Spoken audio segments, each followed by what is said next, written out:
How are you? Oh, I'm all over the place. Me too.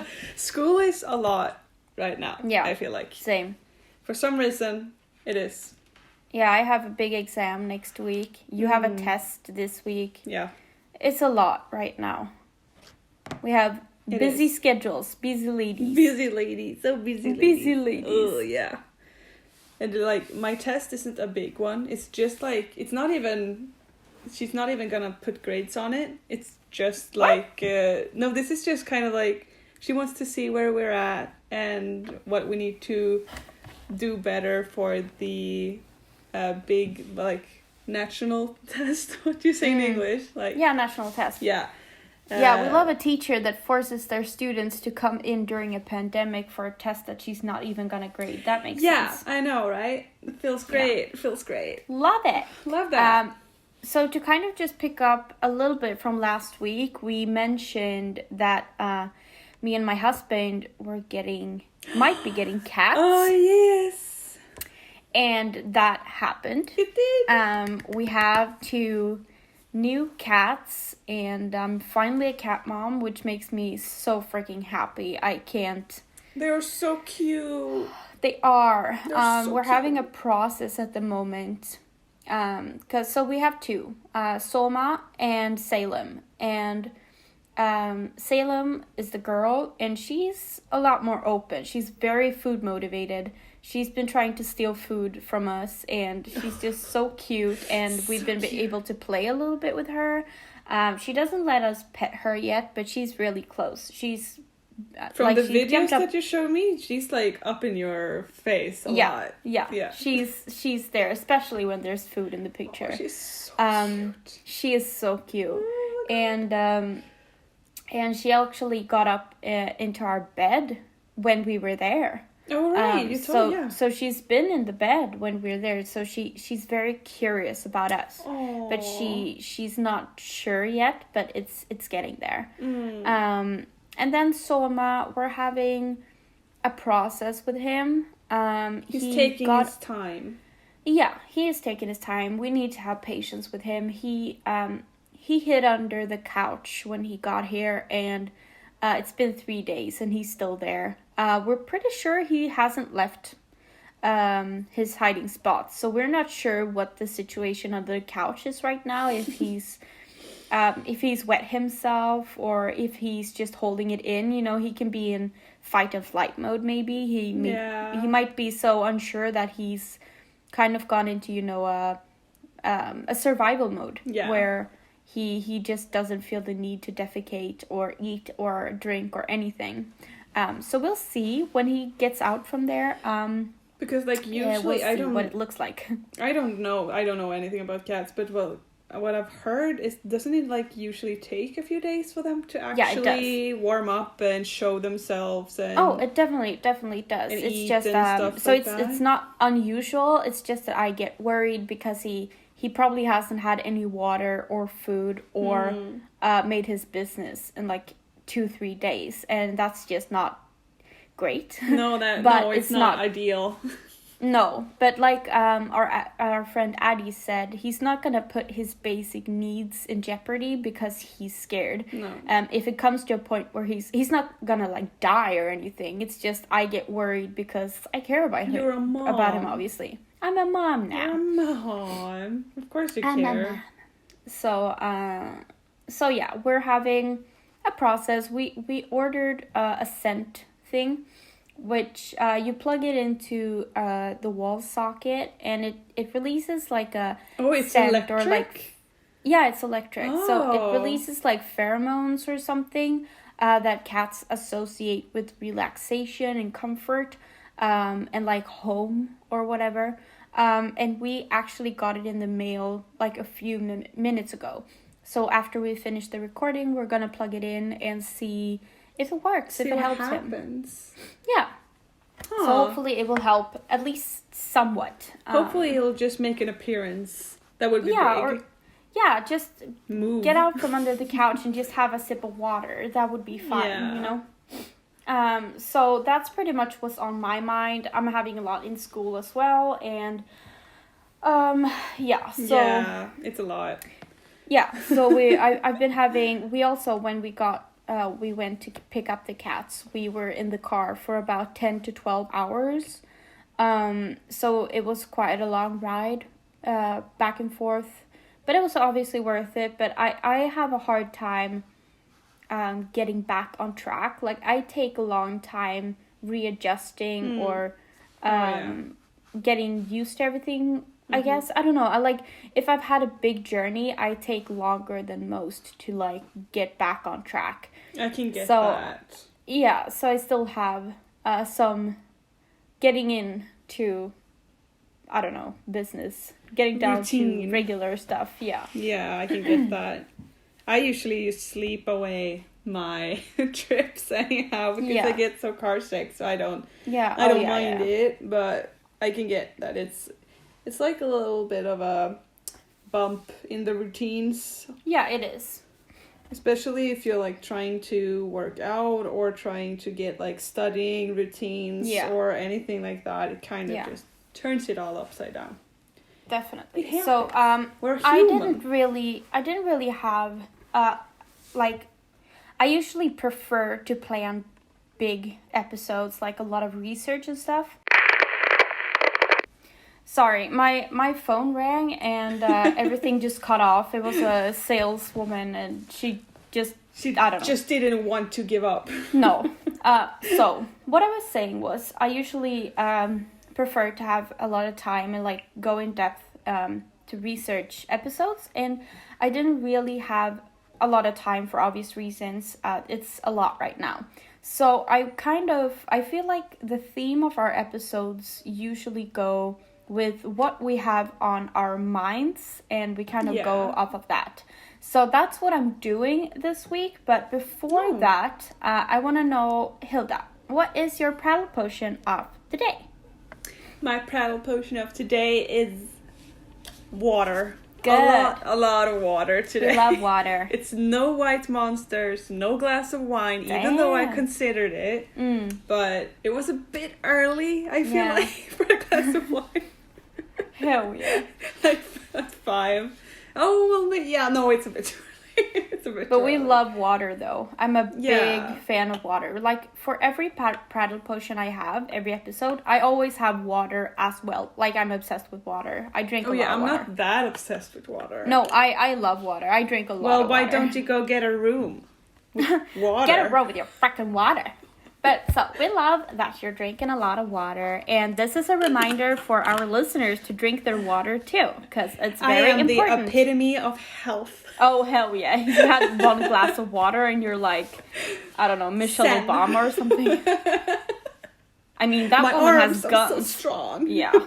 She's got guns. Oh, yeah, she does. She's goals when it comes to arms, actually. Yeah. So what's your potion today? My Prattle Potion of today is actually from this morning still. Oh. I was going to guess. I was going to guess iced tea. It's not iced tea. But now I'm like, is it coffee? No, it's not coffee, but you're close. It's my coffee substitute, which is matcha. Oh, okay. Okay, matcha. I love matcha because when we make hot matcha during the morning. Yeah. We try to do it just to kind of mix it up from coffee. And we have some honey in it, so it's not as what's the word? Bitter? Yeah, bitter. Exactly. So we have some honey in it to make it a little bit more sweet. And the thing is unlike coffee, like you can't drink cold coffee. You have to have hot coffee or iced coffee. You don't really, it's not that good to, you like having cold coffee? I feel so ashamed. You like cold coffee?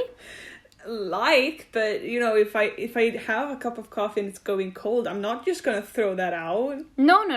I'm gonna finish it. Yeah. I'm not saying like, but you wouldn't have a cup of coffee in the morning and then still be drinking the same cup of coffee like 6 hours later, would you? 6 hours is a bit of a stretch. Yeah, because that's what I'm doing. Ooh. I don't know if it's 6 hours, but we made it in the morning and it's now 5 p.m. So Is it good now though? Yeah, that's what I was gonna say. That the thing is that when matcha cools down, it's still delicious. So it's not like coffee where it's like, it's not as good when it's cold. This is still good cold. So, So, I don't really like matcha. No, I get that. I think it's an acquired taste, and I thought you were gonna say, I think it's an Aquarius thing. What? No, but I think it's an acquired taste. And also, I know I never had matcha until we bought our own matcha and made it home. But I know some people who have tried matcha at like Espresso House or Starbucks or like at some commercial place, and they messed it up, and that kind of ruins it forever too. Yeah, that's kind of what happened to me, because I've tried it afterwards. Because I tried it at Espresso House. And I can only like, the thing it got like, it reminded me of is so off-putting. It reminded me of the soup that you get in school. Oh, that that's is nice. the cheese and broccoli soup. Oh, ew. Yeah, no one really likes that. No. And it was just, that was what it was reminding me of. Yeah. And I couldn't, I'm usually like, it's not that good, but I'm gonna finish it because I don't want to waste it. Yeah. But this, I couldn't finish at all. And it was horrible. You know, I mentioned when we were talking about iced tea in a previous episode, I'm not that big of a fan of green tea. I don't like the bitter taste. But since this is sweetened, it does help. And then it's kind of like sushi, where you may start off with maybe some, I don't know, easier sushi, where you might have like the omelet or the avocado ones, you know. But then you kind of like phase into the fish stuff, and it's still good because it's an acquired taste. Do you know what I mean? I can get what you mean. Yeah, so I think matcha is kind of the same way, where if you phase into it, you get a liking to it. I feel like I have to try your matcha though. I think so it too. would be another thing, because I tried matcha once afterwards of that. I don't remember. I think it was at like my friend's place. But it's still just that reminded me of that taste that I had the first time, and it just stuck with me. Yeah, I get ruined that. it. It's hard to get rid of once you've got a bad experience. But you should definitely try it at our place sometimes. We make it very delicious. Next lawn party, perhaps. Yes, that would be fun. So, with today's episode, we are, like I said, going for what's on my mind at the moment. What's on your mind at the moment, Leia? What's on my mind at the moment is just my cats, obviously. We're gonna talk about cats? Kind of. We're gonna talk about so cats was a very narrow genre. So I expanded the genre, and this episode will be a list of 5 games, animal-related games. That if you're in the mood to play animal-related, cozy games, and, build relationships and bond with pets, animals, these games might be something for you. Oh, that's nice. So I thought that would be kind of a wholesome episode to do. Very wholesome. Now, first off, though, I want to say I introduced my cats, Soma and Salem, and I think it's good as a reference in the future when they come up in conversation. So I thought it would be kind of a cool, fitting opportunity for you to introduce your pet, Hilda, because this is a pet-related episode. Oh. So I thought you might want to have a short introduction to your pet for future reference, too. My little she-devil. Yes. I wish she was here so I could have her make the sound, the devil sound that she makes. Yeah. So my pet is pretty similar to yours in one way, some ways. It's a dog, but she acts more like cats, I'd say. She got a very catty, attitude, rude personality. Yeah. She's an old lady at this point. She acts like one at least. Is she that old? How old is she? She's 10. Oh, Oh, she's 10? I thought she was like 7. No, she's 10. Wow. She looks great though. Yeah, she looks good for her age. She's a MILF. Oh gosh. No. No, but no. Let's not go there.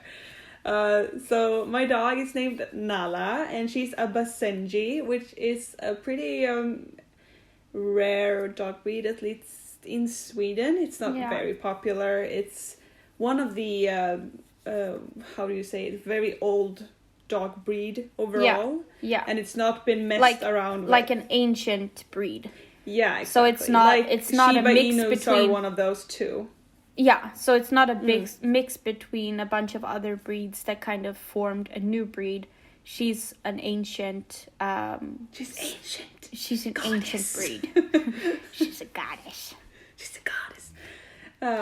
So if you know what Shiba Inus looks like, she kind of looks like that, but with less fur. Yeah, pretty much. She's a little bit leaner overall, a bit longer legs.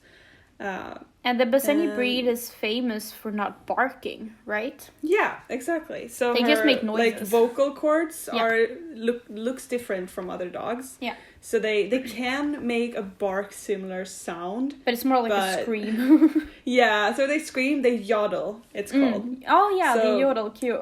Yeah, so they kind of sound like if you imagine a dog howling, but if the dog was in his teenage years, it's swaying, so it's a lot.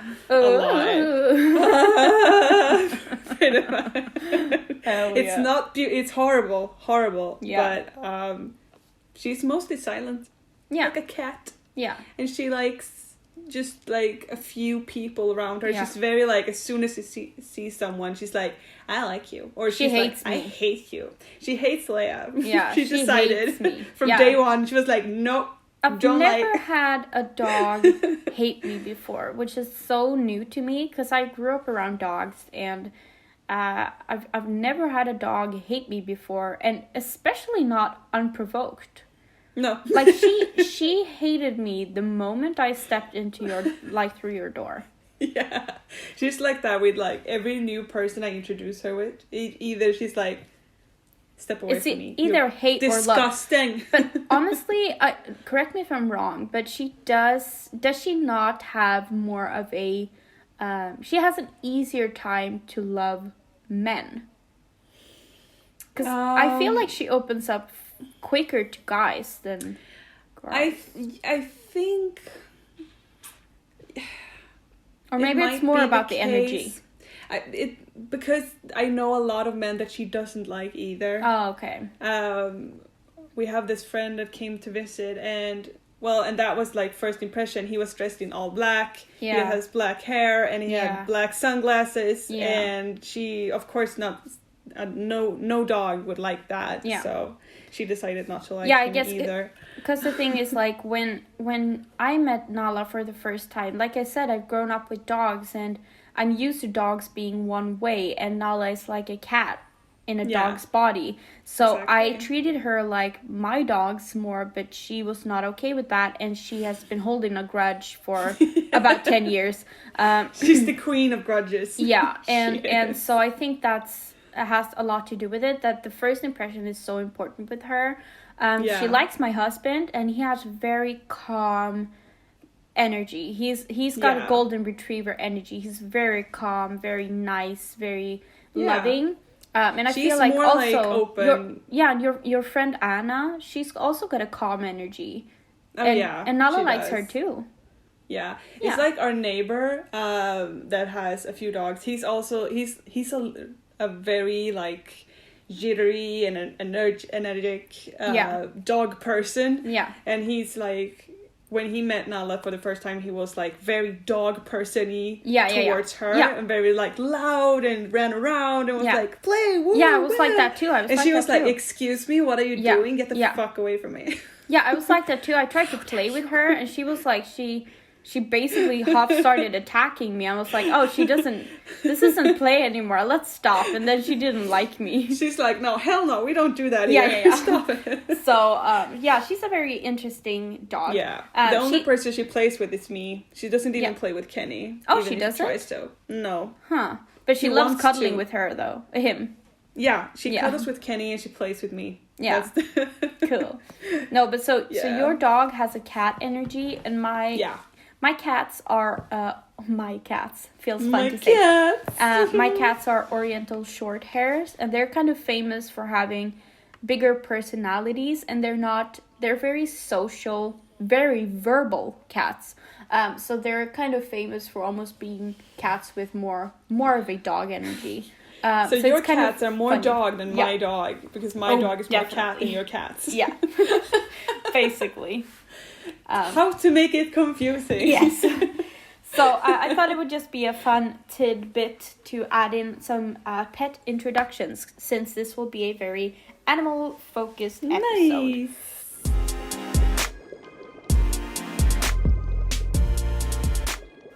So, I have 5 games that I want to talk about. I have not played all of these games.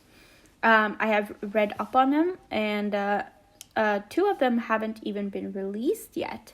But they sound freaking interesting, so we're just gonna dive into this party.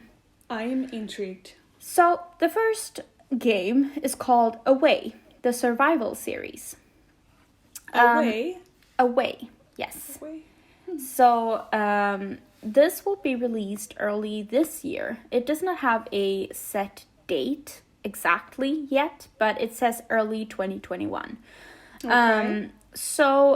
Away, the survival series is coming to PS4, and it's developed by an indie developer called Breaking Walls.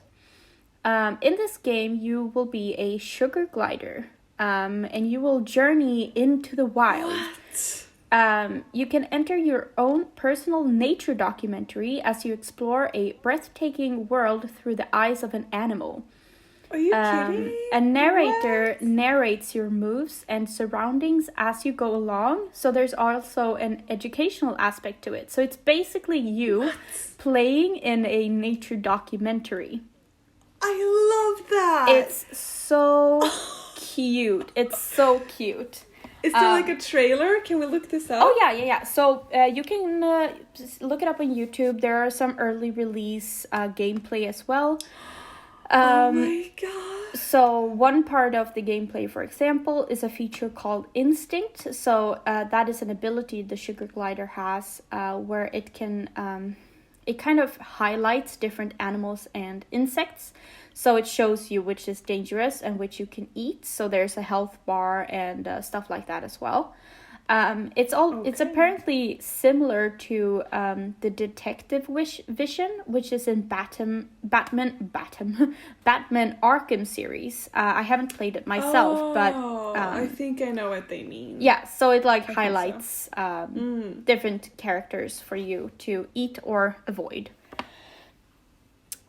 So even though the game is heavily based in reality, that doesn't mean it lacks any interesting twists. For an example, when there's like a tight space and your sugar glider can't fit through that space, you can apparently kind of possess another creature's body for a short period of time through consuming a blue mushroom of some sort. So you can maybe like go into trees and stuff as a bug or something too.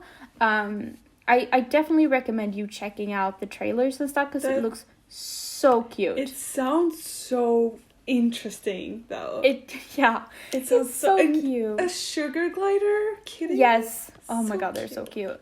So I'm really excited to try that. I'm definitely gonna get it when it comes out because I'm a big fan of documentaries and I love just for PS4?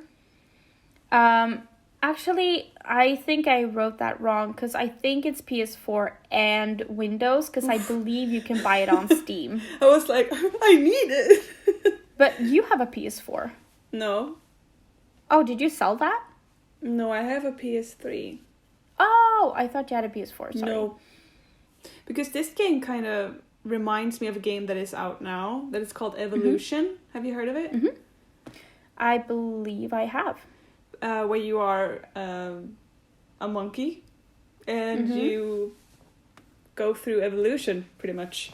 You learn how to use weapons and tools and stuff like that, and you grow smarter with every generation, pretty much. I might not have heard of that then. And it's like the same where you can switch, but you only play as different monkeys, so you can switch like through the monkeys if you want to be a child, or if you want to be an older one, if you need to do something else, or if you need to be small, like in that game you can choose to be a little monkey baby, you can squeeze through things and stuff like that, and you need to be like you also got this vision that you spoke of where you have to like be scared of, see what if you have to be scared of something, if there's like dangerous animals around like snakes, or if there is food around or stuff like that. So I guess that can be an extra recommendation for the listeners if you want to check out Evolution as well, because that sounds really cute. It sounds kind of similar. But yeah, so it was PC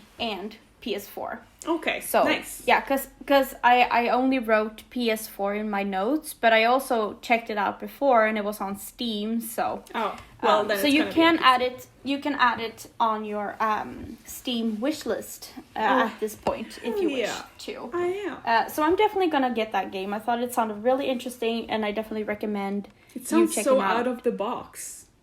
Yeah, I think it's really cool. Like I said, I'm a big fan of nature documentaries, and I think it would be cool to have that educational aspect to it as well, because there's like a David Attenborough type voice, which is like, oh, this mushroom is very blah blah blah, and it's like an educational aspect to where you actually get to know things about the flora and the fauna around you, so that's really cool. It kind of also reminds me of the games that like break the fourth wall, where it's like I think this game called Stan's Parable what's it called, something like that, and it's where you're a person that's just walking around and you have this narrator talking. And he's like, Stan works at this place, and he takes a right turn at this hallway. And then you can choose to be like, take a left turn. You mess with the narrator, and the narrator freaks out because you're kind of trying to escape the game, right? Yeah, exactly. So either you can go his way and just do everything that he wants to. You can just break and like, no, I'm gonna go left. Yeah. And he's like, Stan just did not do as he was told, and he took the left turn instead. Yeah. He's stupid. But yeah, so it's kind of, I don't think I would say it's like breaking the fourth wall. No. But a little bit, because it's like, it's not meant for you to be immersed in the game as like you would be the sugar glider. I think it's more like you're supposed to have this feeling of you're watching a documentary. That's so interesting. Yeah, I think it's such a cool angle. I'll need to try that out. Sounds really interesting. I really want to try it. Sounds fun. So the next game I have on our list is a game that we both have played and we're both fans of, which is Planet Zoo. Planet Zoo! Yes! Yay! So this game is by Frontier Developments, and it was released November 5th, 2019, which honestly surprised me because I thought it was older. I remember I've been waiting for this game for a long time before it was released, because I remember talking about it like 2 years before it was released. Because they had like released like that they were going to do it, and they had released like pictures and stuff like that. And then like I was late to the game because I got this game this fall. I got it after I got my PC. You did. Yeah, so I got it like October, November, something like that. I got it during a big sale on Steam. Oh, yeah. Always the best time to get all the games that you want. The sales. So I was late to the game when it comes to Planet Zoo. But so for the people who don't know what Planet Zoo is, it's a zoo simulator where you pretty much start your own zoo park. You can choose your animals if you have themes that you want to follow, and it's your job to make sure that your animals are safe and healthy and happy. And one aspect that I really like about Planet Zoo is that IRL, I'm very against zoos and circuses and everything like that, and it's kind of it's kind of weird because I wouldn't in real life like slay a person, and I wouldn't slay an animal. But for some reason, I don't have a problem with slaying people in games, but slaying an animal in game is way different. harder. Way different. Yeah. And that's also kind of an aspect here where I was like, I don't know, I feel iffy about having a zoo in a game. I felt weird about it for some reason, even though it's just a game. No, but it's still really like, love... It's still like... I feel like... Your instincts kick in. You're being like, this goes against my ethics. Yeah, and it feels like it might like encourage people to go to zoos, kind of, and encourages you and makes it normal and normalizes it and stuff like that. It's a big thing. But one aspect that I really love about Planet Zoo is that they heavily emphasize the importance of conservation and animal rehabilitation. So what you do is you can adopt animals either from different zoos where they have been neglected, or if you can start like a not a breeding program, but for animals that are extinct and stuff like that. Yeah, exactly. You have a conservation program where animals nearing extinction can be helped through your breeding program, where the litter from said animal will be rehabilitated back into wildlife to help, conservation. So I really love the emphasis on that it's not zoo for entertainment, it's zoo for education and conservation and rehabilitation, and that tipped the scale for me big time. Yeah, because like the earlier like typical zoo games like Zoo Tycoon and that whole franchise heavily emphasizes on the money that you make on the zoo. It's fun. It's entertaining. The animals are there for your entertainment. Yeah, you make like a entertainment park of animals, pretty much. Yeah. Well, this is relying heavily on just how your animals feel, and if they don't feel good, people will start rioting. They're protesters. They're protesters, and then every like month there comes this guy and looks over all the animals and everything. Yeah. And if you're not taking care of it, you will like hit rock bottom and you won't succeed. You have to really take account for how the animals feel and how they're doing. There's a lot of education towards the guests and stuff like that as well. Yeah, there's like a educational program and everything. Yeah, whole new way to look at zoo games overall. I feel like. I'm a really big fan of that aspect, which is one of many things that make me love Planet Zoo. The Planet Zoo game has apparently won the NAVGTR Awards, the Games Radar Plus Best of E3 Awards, and the Gamescom Awards 2019. And in 2020, they won the Campaign Tech Awards and the Webby Awards. Oh, damn! So, they've been raking it in. Yeah, I mean, they've been a game for 2-3 years now, and they've already won at least 5 awards, which I think is well-deserved. It's a really lovely game. You play it from a bird's view, which is, it's very simulation tycoon-y in that way. But you can also zoom in and see everything from the animal's point of view and really become kind of immersed in that way. Yeah. Where you can... It's a really beautiful game. They really made the animals... it's very beautiful. And I must say, I love... Like, when I know one of my pets are about to have a baby, I zoom in and I watch, and the babies are so cute. They look so realistic and good as well. They've done a great job on the animation and the graphics and everything like that. It looks great. Yeah, so the Planet Zoo game has 4 DLCs. These are different themed packs that you can... just for an add-on addition to expand your game a little bit. So there was the Arctic pack that was released in December 2019. The South America pack that was released in April 2020. The Australia pack that was released in August 2020. And the Aquatic pack, which was released in December 2020. Aquatic! Aquatic. For I'm a big life. fan. I think I have the aquatic in the Australia pack.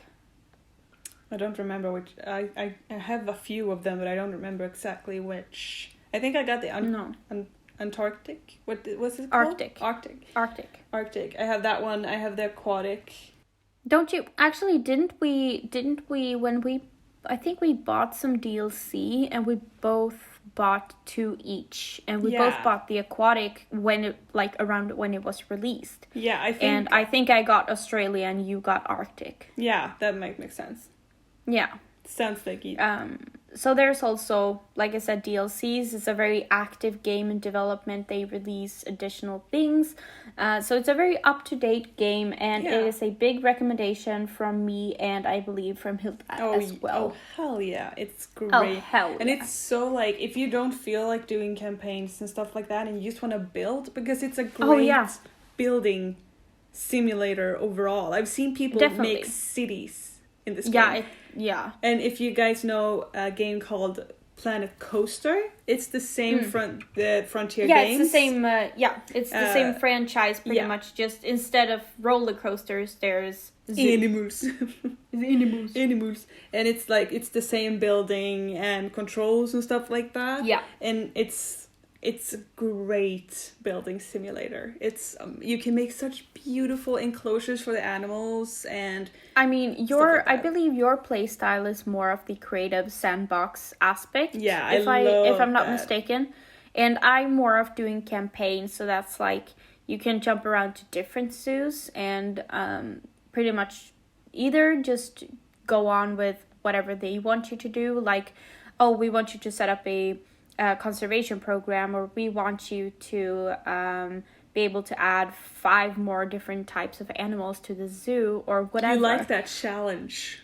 Yeah, I like the challenge aspect, but I like I don't know if it's a career mode or something. I don't know.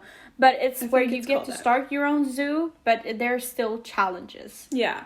I like that one. More often than not, I start sandbox, and then I kind of build the zoo that I want. And then when I see, like, okay, the money is flowing okay, like the animals are doing good, everything is okay, then I turn on career mode. Oh, clever. So at that point, I'm like, okay, I have a stable zoo. Now I can start like doing a little bit more challenging things and try to just upkeep this zoo that I have. And it feels a little bit more challenging when I've gotten out like the creative. Yeah, I get that. Yeah. That's a good thing to do too, because a difficulty I have sometimes is to get the layout that I want. Yeah. But whatever, we could talk about this for ages. But so that's a big recommendation. Big. From both of us. Recommend. The next game is a game that we're both very familiar with as well, which is The Sims 4. Cats and dogs. And this might sound like a curveball. Like, sure, I mean, The Sims 4, you can do everything in there, but hear me out. The Sims 4 Cats and Dogs was an expansion pack, or is an expansion pack, and it was released November 10th, 2017, or July 2018 on console. Feel bad for you console people, always getting the latest, or everything so late.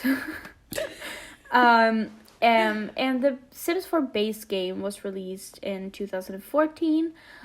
So for this recommendation, you would need the base game Sims 4 and the expansion pack Cats and Dogs. So what I want to recommend with this is either if you want to try this out, buy it for yourself if you don't have it, or if you have the Sims already but you're looking for something new to do, is something that I've done sometimes, and it is just doing a very animal heavy save file. So there are some different aspects you can do. You can either become a vet, start a vet clinic, which I enjoy a lot. Yeah, I love that one. It's a lot of fun. Yeah. And also something you can do in a bit of a more, this isn't like an official challenge, challenge that I've found, but you can do more of a quote-unquote challenge as an adoption center or a breeder. So I've done breeder before, I think. Yeah, I've done breeder, and I've done kind of an adoption center thingy, because you can adopt out pets out of your house. But so I'm just gonna not get off the rail first. We're gonna talk about it. But so what you can do is in cats and dogs, you can obviously make cats and dogs. And if you haven't played The Sims 4 at all, it's a life simulator, and you can do a hell of a lot of things in this freaking game. Yeah, it's pretty much unending. Yeah, you can make a sim, and then you can set up a house that is looking like a adoption center or a breeder or breeding house or whatever you would call that, and just play off on selling or adopting out cats or dogs. I actually enjoy doing this thing now and then. I have done it like twice where I've started a save file like this, and I think it's a lot of fun when you really want to get into that cozy pet mode where you get to see these litters of puppies, and so you get to like say goodbye to them with going off to their new families, and you can create relationships with these Sims and meet those dogs again and see them like live their lives and maybe get puppies on their own one day. I don't know, it's just a cozy ass feeling, and I want to recommend it for anyone, especially already playing The Sims, that's looking to do something new. Yeah, because I've never done the adoptive thing. I didn't know you could adopt them out of your household. Yeah, like can you do that to Sims, like different Sims? I don't know if you can do that to Sims. I believe there's a mod. It might be a mod, because I know you can do that in The Sims 3 more, I think. But in The Sims 4... Yeah, because I remember I did it a lot in The Sims 3. Yeah. But in The Sims 4, either you could maybe download a mod. I'm sure there is one for this. But you can... Honestly, it's mostly just, pick up the phone and ask to adopt your dog out. Oh. Okay. So now I get it. That's kind of a boring aspect of it, but that's what I usually do. Like I either find, because there's strays, right? Yeah. In The Sims 4, so you can run across stray dogs and cats. So what I do is I take them in, I take care of them, name them, have them in my shelter for a little while, maybe upgrade their appearance, give them a collar, and then I adopt them. Yes, and then I adopt them out. So I work like I take in strays and I pass them on to an adoptive family or a bigger adoption center. But do these that you adopt out, do they appear in the world still? Do they actually get adopted, or is it just that they have in the void? I think it's in the void. Okay. Yeah. But in our heads, I think so. It's nice. Because I honestly can't remember running across any of the dogs. But also, I do have MCCC, which is a very beloved mod for The Sims 4, for anyone who doesn't know. And you can, I believe you can choose more of make sure that the adoption rotation for pets are in order.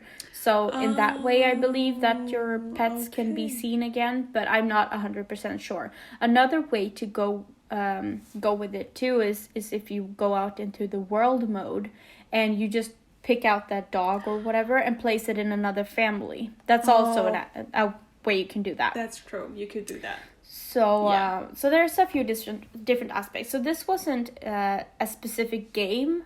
It was more of a challenge or a version of the game that I wanted to recommend. Well, it is a bit fun to do something else, like something new. I occasionally do the vet career, and I really focus really hard on having a big veterinarian station Clinic. and then have all these animals and stuff like that. Yeah. And it's very nice to do it. It's very fun. It's one of the most fun careers, I think, in The Sims, actually. Yeah, me too. It's a lot of fun. I like it a lot. I love it. Love it. Yeah. But I do have to mention that The Sims 3 will always hold a place in my heart. It's a good ass game. The Sims So 3 pets.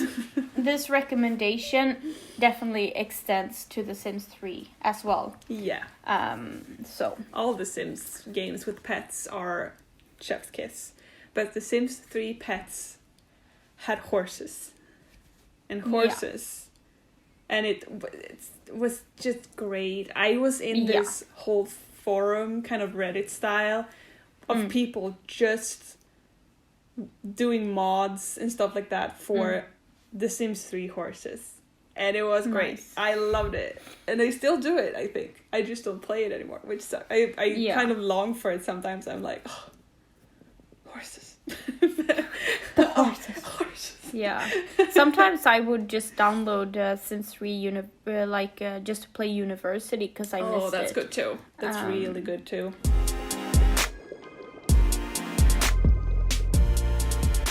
So, next game is called Natural Instincts. Oh, I recognize this. Oh, cool. Continue. This game does not have a set release date. It is not released yet, and it does not have a set release date. So this game is developed by Game Operator, which is a very small game developing company from Poland. It is a environmental simulator from Bird's View. So you can add it on your wish list on Steam from like what I saw, but you can also back them up on Kickstarter if you would like. That's nice. So there's not super like a whole load of information out there, but I wanted to recommend this game because I'm honestly excited for when it's going to be released because I definitely want to try this out. Okay. So this is just from their description on Steam, I believe, or if it were someplace else, I don't remember. But so it says, protect the environment and save it from harm. Give commands to the animals, observe their rituals, and help them survive. Face different disasters, react to human presence, and help the animal kingdom flourish in this unique environmental experience. So pretty much what it is that you're... God simulator. Yeah, a little bit. It's kind of like you're... It's kind of like the Sims aspect, where you're an outside presence that helps out in the world below. Yeah. And what your goal is to help the animal kingdom through everything. And you're on their side, right? And so humans are bad. Yeah, I believe they are. Animals good, humans bad. That's my current stance on the world as well. I just thought it looked really pretty, even though there's not a lot of information out there. I do believe that this is a game that one should keep an eye out for. I feel like it's very immersive for where you feel this relationship with the animals around you, because you feel like I feel like there's like a caring instinct on your part as the player. Kind of. Wait, am I Mother Nature? Yes. Oh my god, you Gaia, beach. You Gaia. Oh my god. I'm the mother. I'm the mother. I am the mother. So honestly, there was not a lot of information on this game, but that's what I found. But that was like enough. The videos that I found, I believe they're a lot more telling. So I definitely recommend everyone to check out on YouTube Natural Instincts. And if you think it looks interesting, you can back up their Kickstarter as well. And your name will like show up in the credits for the game and stuff. It's pretty cool. So nice. So nice. Well, yeah, I'm looking forward to that. But that sounds exciting. I like that. Right? I mean, it feels like it's a very... The other ones have been very, building relationship with the animals and having a more close relationship. But I feel like this game is more focused on having building a closer relationship to nature, right? Like keeping balance and the nature aspect.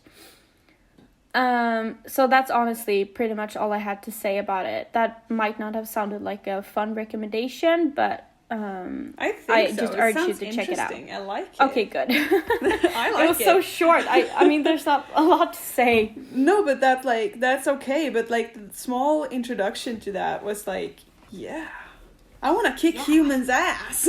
Yeah, right? I want to build an army of animals. Oh shit, that's honestly goals. Somehow I turned this into like Snow White turned badass. Oh hell yeah. So, my last recommendation for this little list is a game that is actually out now. It was released April 2019 by Outer Loop Games. And it is called Falcon Age. Does that ring a bell? Yes. Does that ring a bell? Have you heard of it? I'm unsure. It's like not completely unfamiliar, I feel like. But I hadn't heard of this before anyway, but I feel kind of sad that I didn't, because I think you're gonna like this, honestly. Does it have like horses? No, it doesn't have horses, sorry. But I feel like the feeling of this game feels like you're gonna like it. Ooh.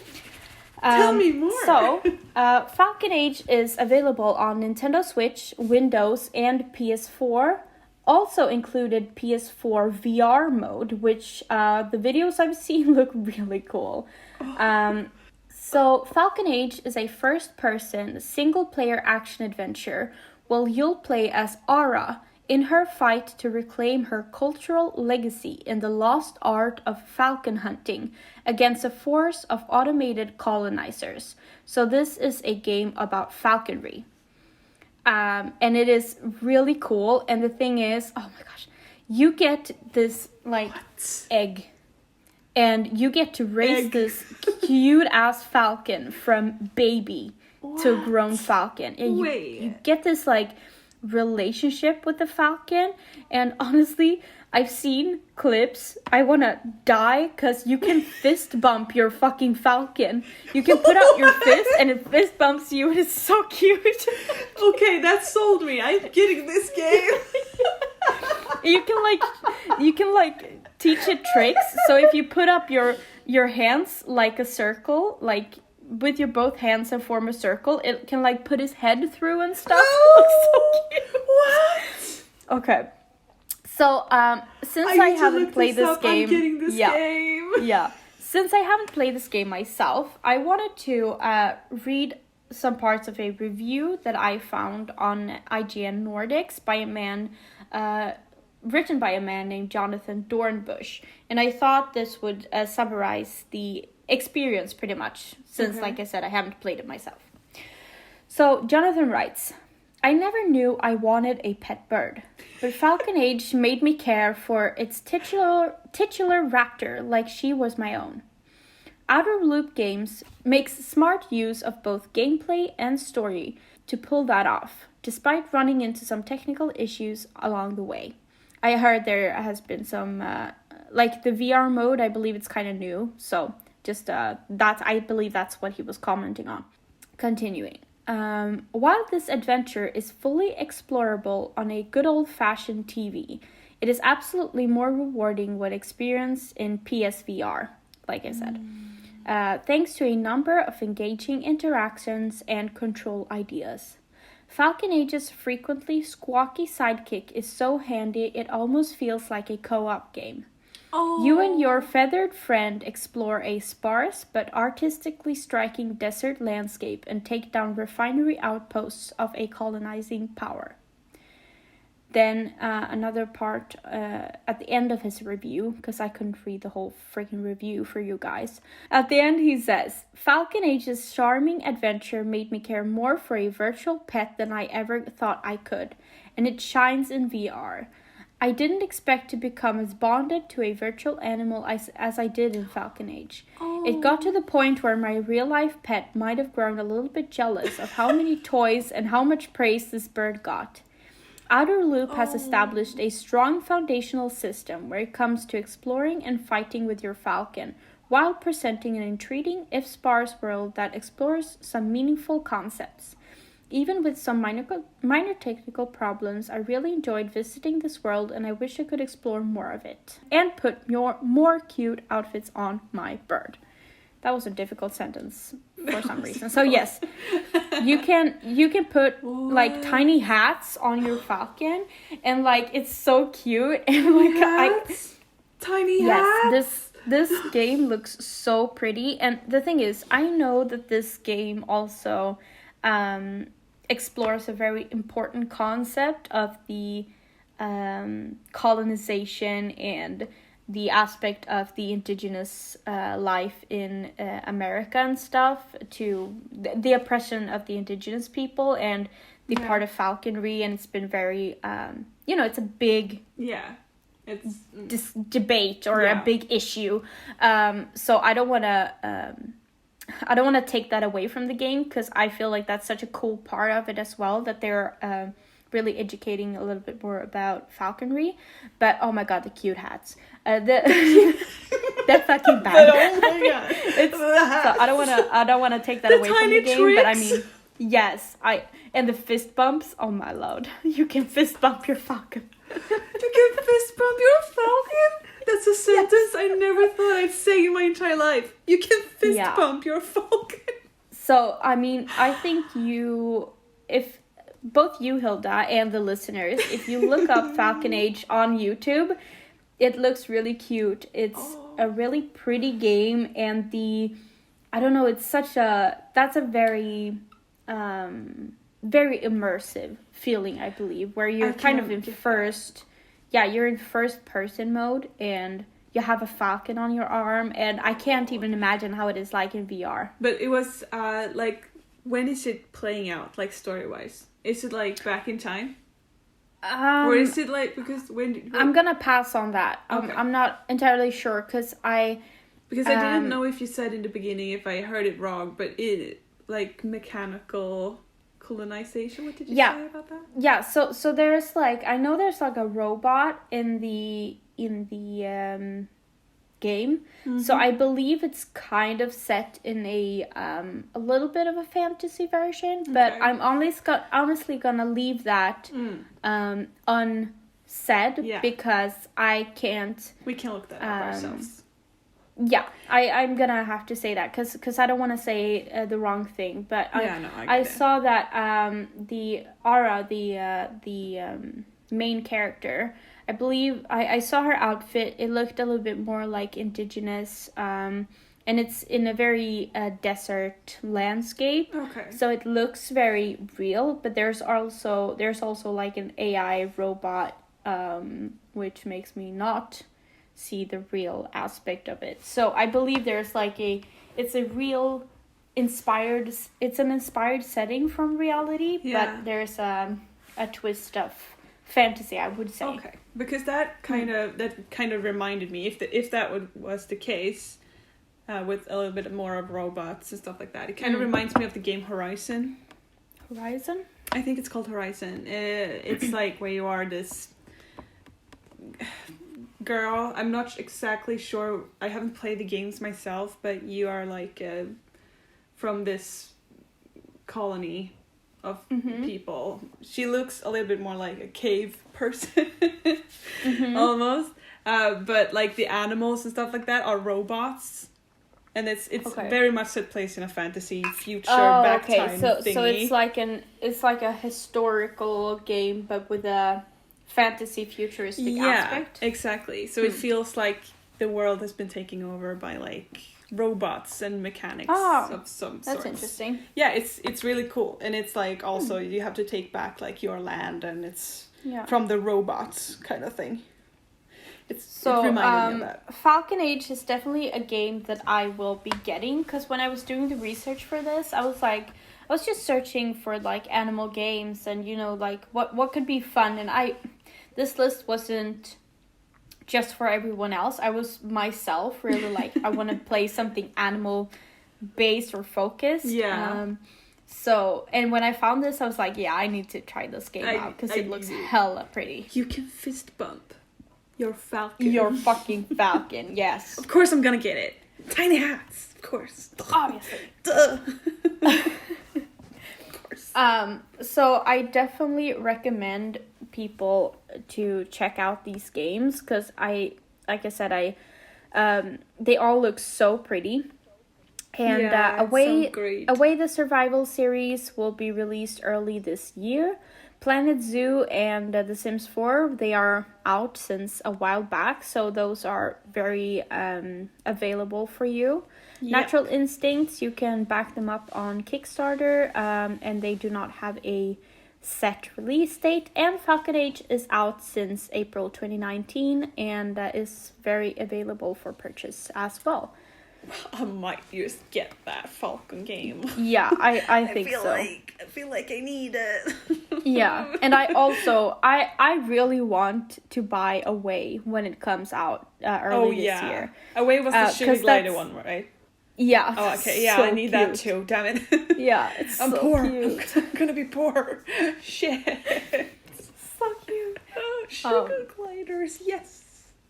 I want to be a sugar gliders and falcons. Narrated by a narrator. By David Attenborough. Oh, that would be great. My life complete. Yeah. It's a very David Attenborough vibe anyway. Love that. That was great. I love those games. Yeah, I'm excited. I'm definitely gonna get Falcon Age soon, and I'm excited for the release of Away. Yeah. And I might get into Sims and try an adoption-ish challenge soon again, because I've been looking for a reason to get into Sims again. I feel like I want to get a calmer vibe in my gaming. Yeah. Gaming. Yeah, I feel again. Like I would like to do the veterinarian skill again. Yeah. It's so nice. I haven't played Sims in ages. No, I did it for the paranormal stuff pack on stream, but not otherwise. But also with the adoption challenge, I mean, you can do, like, if you want to actually make it more of a challenge, you can make sure to raise your pets or your adopted pet's skill level to a certain point until you adopt them out, to make them like the for them to have like the highest possibility of being adopted or whatever. Yeah. So that's because then you would have to like do the training and the agility and the tricks. The agility and stuff. is really fun. Yeah, actually. It is. It's really fun. It feels like I keep forgetting about that all the time. Yeah. And then I'm like, what's that? Oh, they have agility. Oh, right, this one. So, yeah. That's pretty much what I had for our episode today, Hilda. That was great. It's like the gaming world doesn't really talk that much about animal games, I feel like. No. And I feel like we've been talking about a lot of current games and a lot of like very well spoken about games recently. So I wanted to take it down to a more indie level and very niched, not niched, but you know what I mean, kind of niched level. Yeah, it's more of a simulation and animal focused. Yeah, because episode. I feel like when I think about animal games, I just kind of get reminded about like children's games for some reason. Yeah, like Nintendogs. Yeah. Yeah. It's like the first thing that comes to mind when someone asks me, like you did on stream yesterday. It's like Nintendogs. That's the only thing I know. Yeah, and Nintendogs was one of the first things I thought about, but I was like, I don't really feel like I want to add something to the list that is an outdated game on an outdated console. No. It doesn't make sense. It's not really easy to get a hold of that console anymore. No. I feel like. So, thank you guys so much for listening to this episode today. And as always, you can find us on YouTube and SoundCloud on Prattle Potion. And in correlation with this episode, we will add, as always, an Instagram post which will relate to this episode. So there will be some pictures and stuff. You can find us there too on Prattle Potion. If you would forget like the titles of the game, they would probably stand in the Instagram pictures and stuff like that. Definitely. So you know where to look if you're interested and don't remember. Absolutely. Yeah. So we will see you guys in next week's episode, which will be Hilda's episode. And my episode. Hilda Beach. And until then, I hope you have the lovely rest of the week, and we'll see you guys. Don't get stressed out, and take care of yourselves, everyone. Yes, very important. Take care of yourselves. All right. Bye, guys. Bye.